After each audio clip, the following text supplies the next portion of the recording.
Сайн байцгаана уу? Та бүхэнд энэ өдрийн мэндийг хүргэе. UAI Entertainment-ийн даалт ертөнц нэвтрүүлгийн дараагийн нэгэн дугаар хүрэхэд бэлэн боллоо. Нэвтрүүлгийн түншээр чимээгээ сав авторадиатор сервис. За өнөөдөр та бүхэндээ хараал шингэсэн аимшигтай зүйлсийг танилцуулна. За өмнө нь бас танилцуулж исэн дэлхийн алдартай 10 хараалыг танилцуулж исэн бол одоо л хараал шингэсэн эд зүйлсийн талаар та бүхэндээ танилцуулах гэж байгаа. За хүмүүс ер нь маш олон хүмүүс хараал байдаг гэдэгт итгэдэг, сүнс байдаг гэдэгт итгэдэг. За итгэдэггүй хүмүүс ч гэсэн байдаг.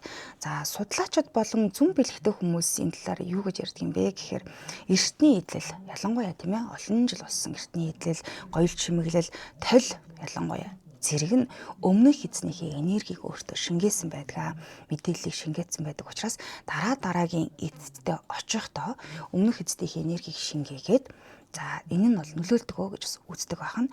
Тэгэхээр та бүхэндээ эртнээс одоо үе дамжиж ирсэн, уламжилж ирсэн эд зүйлсэнд хараал шингэсэн гэж яригддаг. Зарим нэг зүйлийг танилцуулъя. За хамгийн ихнийх нь хараалтай ор гэж байгаа. Мэдээж яриг та бүхэнд одоо зургийг өгнө.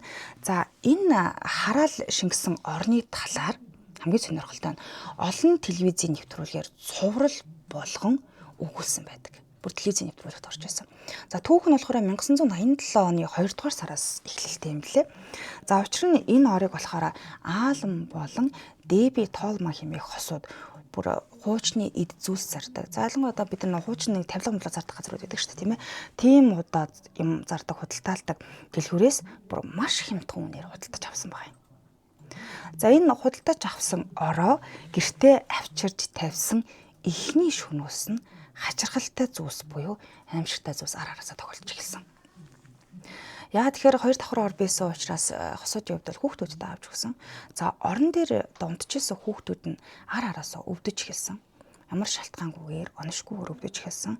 За дээрээс нь гэрийн эд зүйлс байрнаасаа хөдөлж эхэлсэн байна. Байрлалаа сольж ингэж эхэлсэн. За энэ орн өөрөө ингэж байрлалаа солиод дээрээс нь шин болохоор л ингээд юм муухай юм чихарсан дуу гаргадаг байсан ба. Түүнээс удалгүй энд нь одоо ямар нэгэн асуудал байна гэж үзсэн. Тэгээд энэ орон дээр унтчихсан хосуудын охтууд хоёр охинтой байсан хосууд энэ орон дээр шулан байна гэж айгүй ярьдаг байсан ба. Бага насны хүүхдүүдэд янз бүрийн юм хардаг гэж ярьдаг шүү дээ. Айгүй хэрэгдэг болсон. За аргаа орсондоо хосууд яасан гэхээр гэртээ номлогч дуудаад адислуулаад номлогч ч гэсэн энэ орыг зүгээргүй гэж хэлсэн учраас тэгэхэд шатаасан байдаг. Тэгээ үүнээс хойш энэ орны талаар сургаггүй болсон. Байна. За дараагийнх нь болохоор одоо сүнс хорогдсон сандал гэж байгаа. За сандал гэх юм уу гэрийн эд тавилга одоо эд зүйлд бол маш их сүнс хорогдсон байдаг гэж яригддаг. За ялангуяа хуучны юм зургууд дээр ингээд сарнсан ч юм руу зургнууд харагддаг шүү дээ, тийм ээ. Тэр их сүнс байна гэж таамагладаг ч гэсэндээ яг сүнс мөн гэж баталсан юм бол байхгүй. За энэ түүх болохоор Вайлигийн гэр бүлийнхэн маш нууцлаг байдлаар нас барсан. Үүний дараахан хүмүүс тэдний байшинд нь сүнстэй, сүнс нь хорогдсон гэж айгүйх ярьдаг болсон юм аа л та. Яагаад гэдгсэн тэдний байшингийн одоо гэрээ нас орсны дараа тэдний байшинд араас нь өөр ямар нэгэн хүмүүс ороогүй. Тэр байшингийн ойр орчмоор өнгөрөөд зүгээр гадуур нь ингээд өнгөрөхөөр цонхнууд дээр нь ялангуяа жоохон ингээд нар жаргаа бүрэнхий болсон үед хуучин гэрээ эздийнх нь дүрс нь харагдаж эхэлсэн. Ийм сарнсан дүрснүүд харагдаж эхэлсэн байна л та. За үргэлж ингээд хажуугаар нь зүрсэн хүмүүст ийм хүүхэд дуулж байгаа юм шиг хүүхэд ийм дуулж байгаа чимээ сонсогдож эхэлсэн. Удалгүй нөгөөтг нь дуулж байгаад инээд ирсэлгдэж эхэлсэн баг. Тачгинд л инээж эхэлсэн. Тэгээд энэ байшинд мэдээж ирэх хүмүүс амьдраагүй. Тэгээд одоо зарах гэж мэлээ оролцсон ч гэсэн хин ч аваагүй. Харин орохт нь гэрийн эд хогшлын байрлал байнга гэж солиоддог байсан гэж яригддаг юм байна. Тэгэхээр энэ аимшигт хэргийн дараа энэ байшинг одоо зараад маш олон эздэд гар дамжиж ингэж явсан.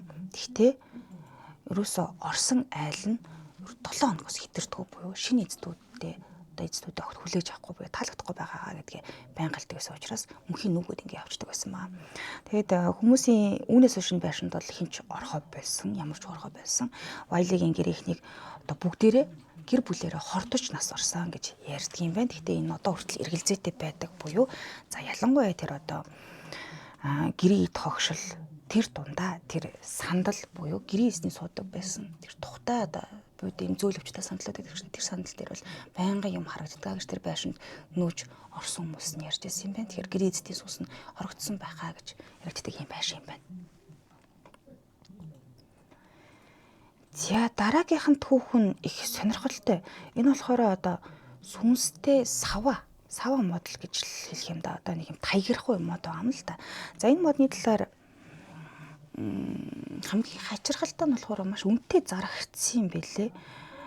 $65,000 зарагдсан. Тэгээд энэ модон савыг болохоор Мэри Андерсон хэмээх нэгэн бүсгүй eBay цахим хуудасаар зарахаар оруулсан. За тэгээд яагаад энэ одоо саваа ингэтлэг хүмүүсийн анхаарлыг татсан юм бэ гэдгсэн чинь энэ бүсгүй оруулсан зар нь өөрөө сонирхолтой байсан. Яагаад тэгэхээр энэ саваанд энэ бүсгүй аавынх нь одоо сүнс шингэсэн гэдэгт итгэдэг юм байна. За тэгээд маш олон хүмүүс сонирхсон. Бид нар бас нэг юм далд ертөнцийг сонирхдаг юм байна л да. Ялангуяа юм сүнс шингэсэн гэдэг ч юм уу хараалтай гэдэг юмнуудыг бүр ингээд цуглуулагч нар хүртэл байдаг. Тэгээ энэ савааг нь одоо сүнс шингэсэн гэж хэлсээрээ байхад хүртэл энэ Антиого гэдэг арлын Golden Place хэмээх казино буюу мөрийтэй тоглоомын газар энэ савыг худалдаж авсан юм байна. Одоо тэндээ байдаг гэсэн. Чухам яг сүнс шингэсэн үү буюу гэдг нь бол батлаагүй юм байна. За дараагийнх нь сүнстэй одоо газрыг танилцуулахаас өмнө хамтран ажиллаж танилцуулъя. Нэвтрүүлгийн хамтран ажиллагчаар Чимээгээ сав.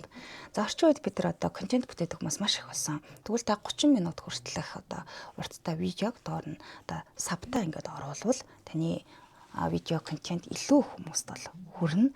За тэгэхээр одоо нэг гоё урамшуулал зарласан байна. Гэхдээ энэ урамшуулал яг энэ 7 хоног дуустал үргэлжлэе шүү.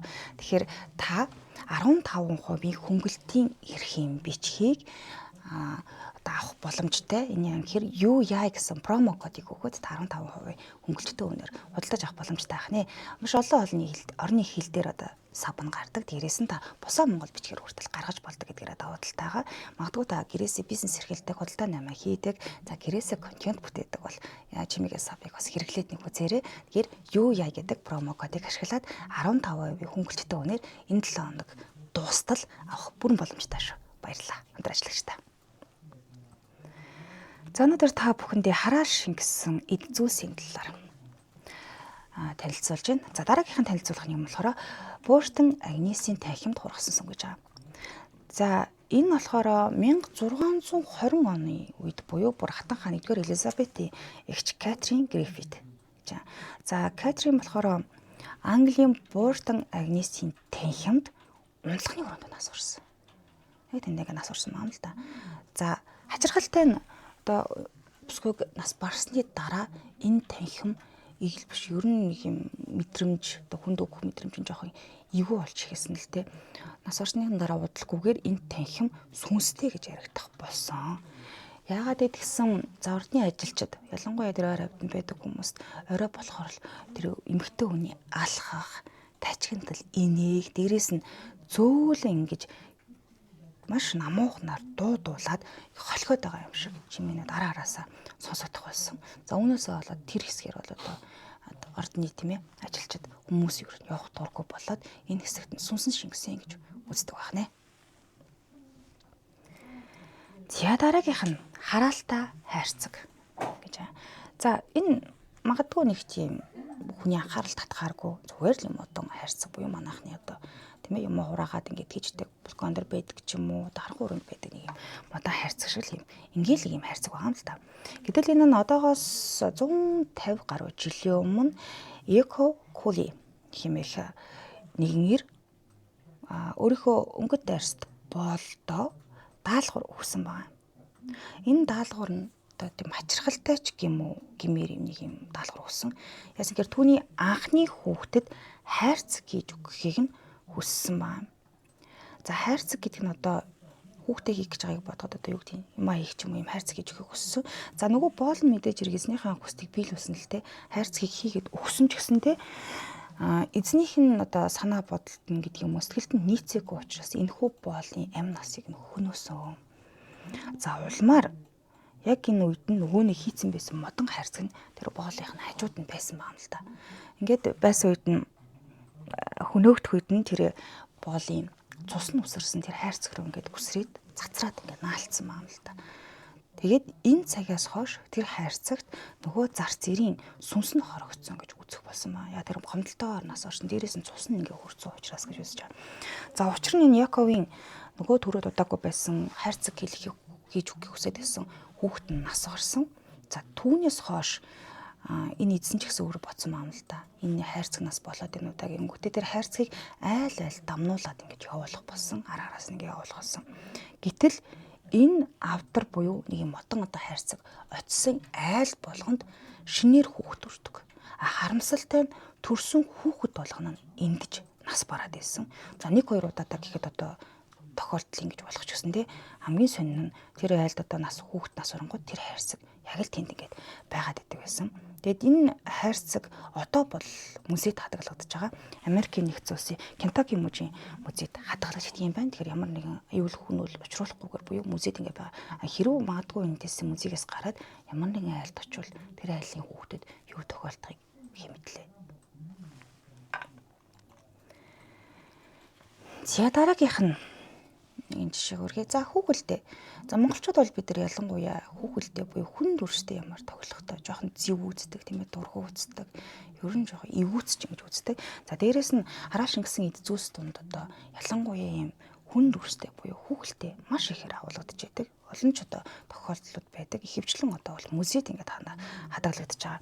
За бид бүхэн одоо дэлхийн нийтэд алдартай Анабель гэдэг киноны талаар мэднэ. Гэхдээ яг нарийн түүх нь буюу тэр хүүхэлдээнийхэн талаар төдийлнэсээ мэддэггүй юм. Ягаад гэвэл тэр кинон дээр гарч байгаа Анабель гэдэг хүүхэд нь болохоор ингээд өсөө хоёр шүлжсэн тийм нэлээд том бит юм хүүхэлдэй байгаа бол яг бодит хүүхэлдэй нь болохоор тийм царайтай биш юм байлээ.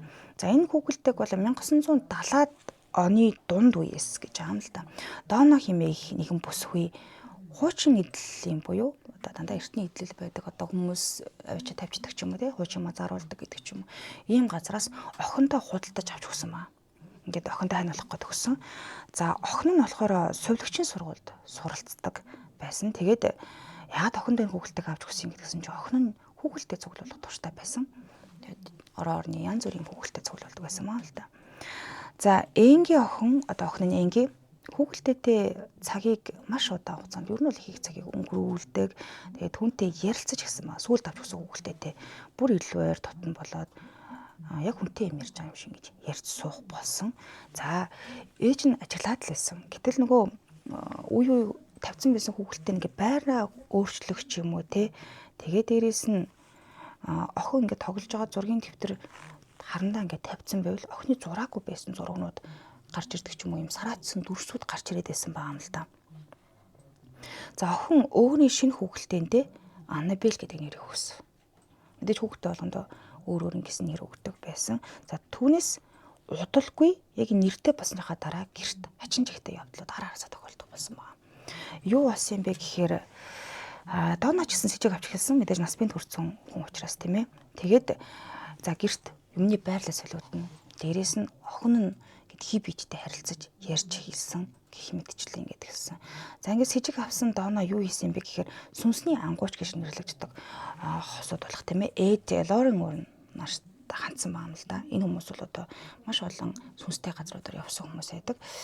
За хандсан байдаг. Удалгүй охин маш хүн дээр өвдөж за хий зүйлсийг харах нь бүр ихсэж эхэлсэн. Тэгээд галзуурна гэдэг шиг тийм ээ. Галзуур хашгиж эхэлсэн юм л да. За улмаар яг тэр хүүхэлдэйг авсан эздэд ч гэсэндээ тэр шинж тэмдгүүд илэрч исэн юм байна. Өмнө нь ч гэсэн юм тохиолдож исэн юм байна гэдгийг мэдэж авсан. За тэгэхээр энэ хүүхэлдэйний анхны эзнийг бүр ингээд үүх түүхээс нь хайгаад ингээд явсан байгаа юм л да. Хаанаас эхлэлтэй ямар учиртай болоод хүүхэлдэйд ийм байгаа болоо гэсэн чинь бүр хамгийн анхных нь эзэн нь болохоор Анабель Хиггинс хэмээх 7 настай бяцхан охин байсан байгаа юм. Нэг хамгийн анхных нь эзэн.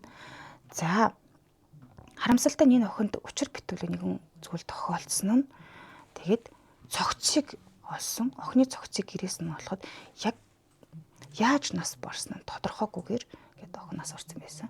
Харин охины хажууд энэ Анабель хэмээх хүүхэлтэй байсан буюу хүүхэлтэйгээ тас тврээд чан гатгсан байдалтайгаар нас орсон байсан юм байна. За үүнээс хойш энэ хүүхэлтэй айл ингээд дамжиж явах болсон. Мэдээж хэрэг очисон айл болгондоо гайз зовлон дагуулдаг болсон юм учиртай юм байна. За үргэлжлүүлэн дараагийнхаа төвийг хүрэх гэсэн өмнө нэвтрүүлгийн хамтран ашиглаж танилцуулаад үргэлжлүүлье.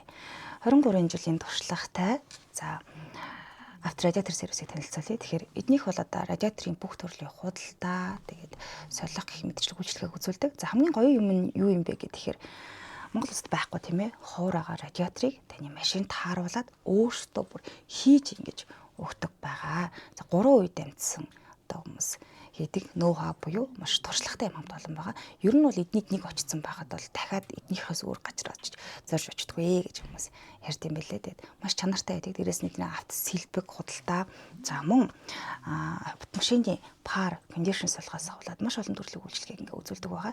Нэг хоёр салбартай. За нэг нь болохоор дарь их рүү. Дарь их тагаавал нөгөөх нь 22 автовчон дээр байгаа. За 22 автовчон дээр ялангуяа нэг том машин зориулсан бүтээгдэхүүнүүд нь их байдаг. За дарь их рүү одоо дарь их дээр болохоор олон төрлийн сэлбэг хэрэгсэл нь бол илүү олон сонголтойгоор худалдаалагддаг юм байлээ. Тэр очиод бас нэг манайх одоо цагаан сар болох чинь тийм ээ. Хөдөөгээд явахынхаа өмнө машин зэргийг бас үзэж хараад сайн зас сэлбэд ингээ яваарай. Хамтран ажиллагчтай баярлалаа. Нэвтрүүлгийн хамтран ашигчаар авторадиатор сервис ялаа. За ингээ өргөжлүүлэн дараагийнхаа төвийг хүргэе. Өнөөдөр та бүхэнд хараал шингэсэн эд зүйлсийн талаар хүргэж байна. За дараагийнх нь Валентиногийн бүгж гэж байна. За бүгж ялангуяа үнэт идэл. За бидний дунд бол хамгийн төвөөмөл яригддаг зүйл бол алтан эмэг бүгж өрөөсөн ч юм уу те иймэрхүү юмд бол эзнийхээ сүнс заавал хорвждгоо гэж ярьдаг. Хэрвээ одоо газар хөвтчихвэл тэрийг нэх авах гад явах вэ гэж юу яригддаг да. Тэгвэл энэ бас дэлхийн нийтэд бас байдаг юм байна. Ганцхан одоо Монголд яригддаг тийм ээ. За Рудольф Валентино хэмээх бол Холливуудын дуугүй киноны од байсан гэдгээр нь хүмүүс илүү сайн мэддэг юм байна. Тэгээд тэрээр болохоор 1835 биш 1895 онд Итали улсад мэндэлсэн юм байсан. За улмаар 1926 онд буюу 31 наснда буудуулсан. Буудуулаад шархаад хэлэлгүй амнасаа алдсан байдаг. За одоо зурагт үзүүлж байгаа энэ бүгжийг бол одоо яг тухайн үедээ нас барах үедээ энэ хүү бүгжид зүүж исэн юм байна. Өөрийнх нь бидэн ингээд байж исэн. Тэгээд энэ эрдний шигт нь болохоор одоо бидний сайн мэдих барын нүд гэдэг чул байдаг шүү дээ. Энэ баруун нүд чулуугаар хийгдсэн юм билээ. За ингээд нас орсныхан дараа Валентиног нас орсны дараа найз нь энэ бүгжийг харсан баам л да. Мэдээж хэрэг одоо юмнуудын тэрхслийн салгаж аваад гэрт нь ингээд тавьсан байсан. Тэгсэн чинь тэр том ингээд барын нүдэн дээрээс нь найз нь тэр бүгжин дээрээс нь нас орсны найзынхаа дүрсийг маш тодор харсан. Дүрсэн дээр одоо бүгжин дээрээс нь ойж ингээд харагдсан юм байна л да. Тэгээд түүнээс хойш энэ бүгж хамгийн гол нь араасаа муу зүсийг дагуулах болсон. Бүгжний хараал юусоо үгээр дуусаагүй. За түүнийг зүүсэн мэдээж хэрэг дамлаж ингэж цааш нь худалдаасан баам л та. Зүүсэн, худалдаж авсан бүх хүнд ямар нэгэн гай зовлон тохиолдож байсан. Тэгэхээр энэ хүмүүс нь ээлж дараалан осолд орж исэн. Тэгээд хамгийн аимшигтай нь осолд ороод тахир дутуу болохоос гадна энэ хүмүүс дандаа бусдад хорлогдож буюу гэж хүнд алуулж нас бараад байсан. Тийм учраас хараалтаа бөгчөө гэж үздэг байна. За дараагийнх нь түүх нь болохоор үнэхээр харамсалтай ч гэх юм уу юм байна л да. За бүсгүй хүн гэлтгүй ер нь хүн болгон хурим гэдэг зүйлийг бол маш гигийн цагаанаар тийм ээ амьдралдаа нэг л удаа хийх юм чинь сайхнаар төсөөлдөг. Гэтэл хараалтай хуримын даашинз гэж бас байдаг юм байна. Ягаад энэ даашинзыг хараалтай гэж хэлсэн юм бэ гэхээр 1800 оноос эхлэлтэй энэ түүх. 1800-аад оны үед Элис Бакер хэмээх төмрийн магнит маш баян хүн байсан. Тэгээд ганцхан охинтой юм байна л да. Ганцхан охинтой байж хагаад эхнэр нь одоо охин дөвч нь бол нас барсан. Тэгээд ганц охиндоо одоо ганц охиныхоо төлөө амьдарч ирсний ганц охиноо сайн сайхан амьдруулъя даа гэж маш хичээдэг тийм хүн байсан маа л да. За тэгээд өөрийнх нь бодлоор болохоор нэлээд сурвалжтай буюу тийм баян айлын бэр болгондоо гэж боддог байсан маа. Гэхдээ харамсалтай нь аавын хүслээр болоогүй. Охин нь яг аавынхаа доор ажилтсан буюу ядуу эрд дурлаад түүнтэйгээ хурим ахийг хүссэн. Аз жаргалтай сайхан амьдрахыг хүссэн боловч мэдээч хэрэг аав нь бол огт зөвшөөрөөгүй. Бүр ягаад ч зөвшөөрсөнгүй. Ингээд аав нь зөвшөөрөөгүй ч гэсэндээ охин нь хурим хийхээр шийдсэн. Ингээ хурмаа хийхээр товсон өдрөө нас орсон ээжийнхээ хурмын дайрсанжийг нь бэлдээд тавьсан байсан. За энийг л өмсөн дөө гэд. Тэгээ сүйт залгаа хүлээж эхэлсэн л дээ. Нөгөө аавынхан доор ажилдаг ядуу залгаа хүлээж эхэлсэн юм л да. Хэдийн удаан хүлээл гисэн ч гэсэндээ нөгөө сүйт залуу нь юусоо огт ирээгүй хүлээгээд лээсэн. Гэтэл яагаад ирээгүй учир нь сүултэн толигдсон буюу аав нь нөгөө сүйт залуугийн хүнээр одоо ингээд хороолгуулсан буюу амь насыг нь хөнөөцсөн байсан. За үүнээс хойш охин тусахгүй амьтантай аж суугаагүй, аав нь ингээд толгой амьтантай суулгахыг оролцсон боловч огт ингээд суугаагүй юм байна. Тэгэд ганц би байсаар байгаад нас барсан юм байна. За одоо энэ даашинз болохоор Blair Country history гэдэг юм музейд хадгалж идэх юм байна. Тэгээ өдөш бүр хамгийн амар нь энэ музейд нэг үйл явдал болдог. Яг ингээд охин өөрийн хурмын даашинзыг өмсөд явж буугаар тэр мөсийн голоор ингээд дандаа явдаг. Хурмынхаа даашинзыг өмссөн чихтэй явж байгаагаар олон хүнд харагддаг гинэ. Бас эггүй юм. За өнөөдрийн сүүлийнхээ түүхийг та бүхэнд өргөе. За энэ болохоор сүнстэй толь гэж байгаа. За толтой холбоотой түүх одоо бүр маш олон байдаг баха. Бүр түгээмэл гэж хэлж болохоор бид нар ямар ч нэндээ одоо гэр бүлээсээ хэн нэгэн хүн бурханд одвол заавал толио ингэж бүтээж тавьдаг. Толин сүнс шингэнэ гэж одоо итгэдэг шүү дээ. За энэ одоо баг худалчунд айлгуулганд байдаг гэсэн бүргийн юм удаан тол одоо хүрээтэй толь байгаа юм л да. Энэ толь болохоор Америкийн нэгдсэн улсын Луизиана мужийн музейд хадгалагддаг. Одоо хүртэл ингэ хадгалагддаг юм байна. Эртний толинд шүн бүрийн яг тэг 3 цагт нэгэн хачирхалтай зүйлс харагдаж эхэлдэг. Бүр дандаа байнга болдог гэж байгаа юм л та. Тэг бүр тодорч ингэж гарч ирдэг гинэ. Тэгэхээр энэ толны хувьд бол одоо бараг 200 гаруй жилийн наастай. Тэгээд энэ хугацаанд 10 гаруй айлыг дамжаад тэг одоо бол ингээ музейд байт юм байлээ. За энэ толны тусгалд аимшигтай бүр ингээ зүйлс харагддаг. Мөн тусгалд нь харсан хүмүүс таагүй зүйлс ерөнхийдөө тохиолддог. Буюу толинд ингээ дүрсээ харсан л бол ерөнхийдөө таагүй зүйлс тохиолддог. Учраас байнгын бүтээлхтэй байдаг юм байна. За нэг 40 хоног өнгөртөл бид нар толио бүтээдэг бол энэ толиог бол бараг л бүтээлгийн огт авдаггүй. Энэ толинд дүрсээ харах юм бол заавал нэгэн газаавлан тохиолддог юм байна л да. За анхны эзэд болох Сара Матильда, Кларк Вудрап болон за тэдний 3 хүүхэд гуруула гэд гэр бүлээр буюу гэр бүлийн 5 гишүүнтэй юм гэр бүлээсэн тавуулаа харамсалтайгаар нас барсан юм байна. За үүнээс хойш энэ толийг айл дамжуулаад 10-аад айл дамжсан боловч огт сайхан зүйлс тохиолдоогүй гэж үздэг юм байна. Одоо бол ингээд музейд хадгалагддаг гинэ. Тэгэхээр магадгүй та тийм ээ хараа шингэсэн эд зүйлс эд зүйлсээр дамжиж хараа шингэдэг. Нэг бол сүнс одоо шингэсэн эд зүйл байдаг гэдэгт итгэдэг үү? Тийм байдаг бол бидэнтэй хуваалцахад чөлөөтэй шүү. Энэ төргээд өнөөдрийнхөө нэвтрүүлгийг өндөрлөе. Дараагийнхаа дугаараар иргэн баяртайгаар уулзъя. Нэвтрүүлгийн хамтран ажигчаар чимээгээ сав мөн авторадио төр сервисэлээ дараагийнхаа дугаараар иргэд уулзъя. Түр баяртай.